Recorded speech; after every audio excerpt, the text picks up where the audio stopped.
अस्सलाम वालेकुम।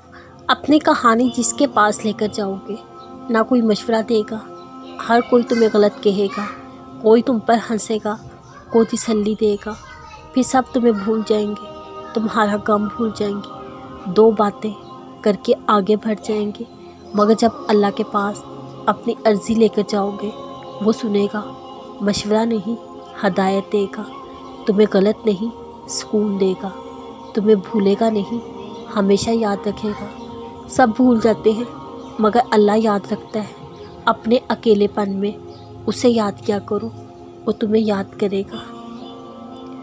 अभी मुश्किलों को देखकर लगेगा दुआ न जाने कहाँ अटक गई है, दुआ पूरी नहीं हो रही। याकूब की दुआ भी तो सालों बाद पूरी हुई थी, मगर हुई ज़रूर थी। ऐसा नहीं था कि अल्लाह ने उनकी दुआ ना सुनी हो या अनसुनी कर दी हो। अल्लाह ने सब सुना था, मगर जवाब देने के लिए याकूब अलैहिस्सलाम का सब्र दिखा था। तुम्हारी दुआ भी अभी नामुमकिन लगेगी, मगर बाद में मौजज़ों को देखकर लगेगा वो तो कहने से पहले ही सुन ली गई थी। इंशाअल्लाह दुआएं खूबसूरत ज़िंदगी की बैकबोन की तरह होती हैं। जितना खूबसूरत मांगने का अंदाज़ होगा, वैसे ही अल्लाह पाक मुतवज्जा होगा। दुआएं ज़िंदगी का वो हिस्सा है जो आजमाइश को आसान बना सकती है, जो अर्श पे जाके उन दरवाज़ों को भी खोल आती है जो हम पे बंद होते हैं, जो पिघलते बेबस वजूद को सहारा दे सकती है। अपनी दुआओं को इस कदर खूबसूरत बनाओ, अल्लाह दिन में बार बार तुम्हारी तरफ मुतवज्जा हो।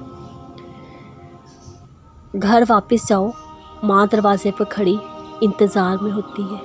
पहले तो दरवाज़ा खोल रखती है, हमें घंटी बजाने तक का भी इंतज़ार ना करना पड़े।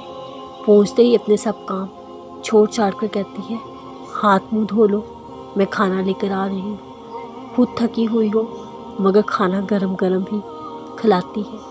बस यहाँ सोच रुक जाती है, ये तो माँ की मोहब्बत है, तो 70 माँओं की मोहब्बत कैसी होती होगी। मुमकिन सा लगता है ना, कोई कैसे किसी से इतना प्यार कर सकता है। कर सकता है, अल्लाह कर सकता है। कहीं पढ़ा था, अल्लाह की मोहब्बत की कोई लिमिट नहीं है। उसकी मोहब्बत 70 माँओं की मोहब्बत तक लिमिट नहीं हो सकती। उसकी मोहब्बत लिमिटलेस है। जो जितनी कोशिश करता है अल्लाह उसने इतना ही नवाजता है। इंसान समझता है यही उसका नसीब है।